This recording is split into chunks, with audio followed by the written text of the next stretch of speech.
Allez, résultat de la 17e journée. Oui, on va commencer d'abord avec la Premier League, 17e journée. Everton contre West Ham, bien sûr. On va regarder tout ça sur notre écran. 3 fois Magic. West Ham 1, Everton 0, Tottenham 3, Leeds United 0. Le match était sur l'A3. Crystal Palace de Wilfried Zaha 2, Sheffield 0, Brighton 3, Wolverhampton 3, West Brom, Arsenal 4-0 pour Arsenal. Newcastle a perdu à domicile contre Leicester 2-1. Manchester City a battu Chelsea à domicile 3-1. Burnley, Fulham, le match a été reporté. Regardons au classement général, un classement dominé par Liverpool, suivi de Manchester United avec 33 points, Leicester 3e avec 32 points au bas du classement, 18e. Fulham, bien sûr, avec 11 points, 19e. West Brom avec 8 points. Sheffield United, 20e avec seulement 2 points. D'accord, merci. Alors, Manchester United qui semble inarrêtable. Hein. Et puis, c'est vrai qu'il y a quelques semaines, eh bien, Ole Gunnar Solskjaer, il a été un peu sur la sellette. Alors, à votre avis, qu'est-ce qui a changé chez les Red Devils? Moi, très honnêtement, l'arrivée en force d'Eric Bailly, je trouve ça même logique. Parce que dans son duel à distance avec Lindelof en défense centrale, je trouve que Bailly est un meilleur défenseur. Maguire, c'est délicat parce qu'il a été acheté très cher, pour 80 millions d'euros. Donc le déboulonner, c'est compliqué. Mais dans la doublette en défense centrale, moi, personnellement, je préfère largement Eric Bailly, que je trouve plus rapide, plus fort défensivement dans le duel, meilleur en complémentarité avec Maguire. Donc pour moi, c'est juste une logique. Le seul petit problème et le seul petit défaut pour moi d'Eric Bailly, c'est sa condition physique et sa répétition des blessures. C'est peut-être pour ça d'ailleurs qu'il ne s'est pas imposé plus tôt. Peut-être que dans la tête de Solskjaer, il était trop fragile ou alors il ne pouvait pas lui faire assez confiance. Mais en tout cas, intrinsèquement, je pense qu'il a plus de qualité que Lindelof pour s'imposer. Et je trouve ça logique en ce moment. Et d'ailleurs, ça coïncide peut-être aussi avec la meilleure période des Red Devils en ce moment, qui sont inarrêtables et qui talonnent Liverpool en tête de la Première Ligue. Alors, merci pour cette belle passe. Nouvelle question pour les téléspectateurs. Qu'est-ce que vous pensez du retour en forme d'Eric Bailly? Eh bien, appelez-nous pour nous dire ce que vous en pensez au 21 59 93 99. Est-ce qu'on peut parler d'un grand retour, hein? Parce qu'on n'oublie pas quand même qu'il avait disparu de la feuille des matchs il n'y a pas si longtemps que ça. Hein? Et je vais faire un petit rappel en ce qui concerne la reprise après la crise sanitaire, quand Manchester revient. Manchester avait fait une bonne partie de fin de saison. Surtout, il y avait aussi le retour d'Eric Bailly avant qu'il ne se blesse. Et je le disais, il rend meilleur Harry Maguire. Parce qu'avec Lindelof, c'est catastrophique la défense de Manchester United.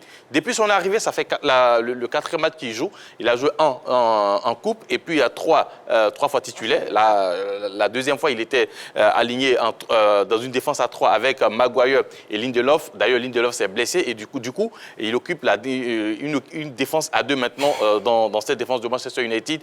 Et je dirais que c'est l'homme fort de Manchester United depuis son arrivée parce qu'on constate qu'il a apporté cette stabilité au sein de la défense de Manchester United. Et je pense que c'est un grand retour pour notre compatriote. Alors, on a M. Diomandé qui nous appelle d'Abobo. Bonsoir, M. Diomandé. Bonsoir, Tia. Comment allez-vous, M. Diomandé? Je vais bien. D'accord, très bien. Alors, qu'est-ce que vous pensez du retour en forme d'Eric Bailly? Tia, vraiment, j'ai tout fait pour participer à la première émission là. Par rapport à la fédération. Oui. Moi, je ne sais pas. On va faire avec. Concernant... Oh là là, on ne vous entend pas bien, M. Diomandé. Oui, j'ai dit allô? Oui, allez-y, on vous entend là. Voilà. J'ai dit concernant Eric Bailly. Oui. Il a vraiment sa venue en forme là, vraiment, ça nous fait plaisir. Voilà, mais je crois que vraiment lui-même, personnellement, il a intérêt à rester en forme. Il a intérêt à rester en forme. Oui, il a intérêt parce qu'avec des jeunes comme Diomandé et Kosunu. Alors, vous parlez de l'équipe nationale, d'accord. Oui, l'équipe. Il a vraiment. Mais c'est 2 matchs, les derniers matchs que j'ai vus, tant qu'il voit rien, j'étais fier d'Eric Bailly. Oui. Et on aimerait qu'il continue sur cette lancée. D'accord. Parce que le journaliste sur votre plateau vient de le dire, avec Lindelof, normalement, si Eric Bailly travaille, Lindelof ne doit pas être le titulaire. Bien sûr. Voilà, mais tout dépend de lui-même. Il faudrait que les joueurs ivoiriens acceptent de travailler 3 fois plus que les autres joueurs. Absolument. Parce qu'ils sont talentueux. Là, il n'y a pas de problème sur ça. On est tous talentueux. Mais le problème, quand un Ivoirien arrive dans un grand club, on a l'impression qu'il ne veut plus travailler. C'est-à-dire que pour lui, au moment où tu le mets, peut-être à un niveau des ballons d'or africains, en ce moment, lui, il ne travaille plus, il pense qu'il est arrivé. Bon, ça c'est votre avis, Monsieur Diomandé. Ça, c'est votre avis. On respecte votre avis, mais c'est vrai que, bon, je ne sais pas. Hein, c'est dur, je pense, parce que lui, s'il n'a pas joué à Manchester United avant, je pense que c'est surtout à cause des répétitions des blessures. Alors, il peut y avoir des blessures parce que l'hygiène de vie à côté n'est pas exceptionnelle, mais ce n'est pas toujours le cas. Ça peut être aussi un problème avec un renforcement musculaire qu'il faut faire. Donc, c'est délicat de juger comme ça. En tout cas, là, pour l'instant, il tient. Il faut espérer que ça tienne physiquement parce que, en termes de qualité, c'est vraiment un super joueur qui est jeune aussi. Oui. Pour la sélection ivoirienne et pour Manchester United, c'est l'avenir et c'est le titulaire normalement à ce poste. D'accord, merci Monsieur Diomandé pour votre appel. Allez, rapidement, grand retour. Eric Bertrand Bailly est un formidable défenseur, hein? Athlétique, physique, il est bon dans le duel en 1 contre 1, il est difficile à battre, il a des belles relances par moment. Son seul problème, c'est peut-être son placement par moment dans la défense. On a l'impression qu'il est souvent un peu garé dans la défense et puis canaliser son énergie. Parce que très souvent, il joue un peu trop physique et c'est ce qui parfois emmène un peu les blessures. Là, je l'ai vu, c'est une superbe action la dernière fois pour aller sauver l'équipe de Manchester United sur un tacle qui sauve son équipe. Mais c'est un bon joueur et nous, on est heureux de le voir retrouver un peu son niveau habituel. D'ailleurs, sur son arrivée à United, il était très très bon. Il avait été plébiscité par les supporters comme étant l'un des meilleurs joueurs du club. Et puis après, il y a eu les enchaînements des blessures qui l'ont un peu éloigné. Maintenant, la concurrente demeure. Lindelof est blessé. Certainement qu'il reviendra aussi. L'autre, Aguayo est là. Bon, je vais dire, il y a une grosse bataille entre les trois. Mais pour l'instant, en tout cas, nous, on s'est réjouis de la présence de Bailly. On avait souhaité à un certain moment d'ailleurs qu'il aille un peu, qu'il quitte Manchester en raison de difficultés. Mais là, il revient à son meilleur niveau. On est tout à fait heureux pour le défenseur ivoirien. Monsieur Kouassi, qui nous appelle d'Abobo. Bonsoir, Monsieur Kouassi. Bonsoir Tia, bonsoir la grande team. Bonsoir. Bonsoir. Alors, oui, bonne année à vous aussi, Monsieur Kouassi. Qu'est-ce que vous pensez du retour en forme d'Eric Bailly? Vous savez, Eric Bailly, c'est un joueur très talentueux. Parce que depuis la CAN 2015, moi, je suis Eric Bailly. Depuis, il a démontré vraiment ce fameux penalty, vraiment avec tout le cadre, trouvé en lui un joueur vraiment exceptionnel. Oui. Mais Eric Bailly, ce qui fait un peu le défaut d'Eric Bailly, c'est que vraiment, je me dis que peut-être que ce sont ses blessures répétitives qui casse un peu le... Sinon, en Angleterre, si Eric Bailly se donne plus, moi, de ma part, je croyais qu'il serait le plus grand défenseur en Angleterre. Parce que ce soit les duels aériens, les duels, vraiment, il y a de tout le dernier match Eric Bailly a fait avec l'action de but qu'il a annulé, vraiment, c'était spectaculaire, c'était extraordinaire. Moi, de ma part, je préfère qu'Eric Bailly garde vraiment cette forme, oui. Pour que nous reviennent en forme avec vraiment, je vois un peu l'appel quand Eric Bailly avec Boli, vraiment en défense centrale de la Côte d'Ivoire, ça va me faire vraiment énormément du bien. Moi, de ma part, je souhaite à ce que Eric Bailly vraiment garde cette forme, garde vraiment cette physique, vraiment pour que l'équipe nationale puisse aller mieux. D'accord. Moi, c'était ma part. Eh bien, merci beaucoup, Monsieur Kouassi. Merci infiniment pour votre appel. Alors, on est tous unanimes, on est tous contents. On espère en tout cas qu'il va garder la forme, qu'il va maintenir la forme parce qu'on en a besoin pour notre équipe nationale. Il y a les échéances qui arrivent très, très bientôt. Allez, on va quitter l'Angleterre, on va partir en Espagne avec la 17e journée de Liga. 17e journée de la Liga 2020-2021.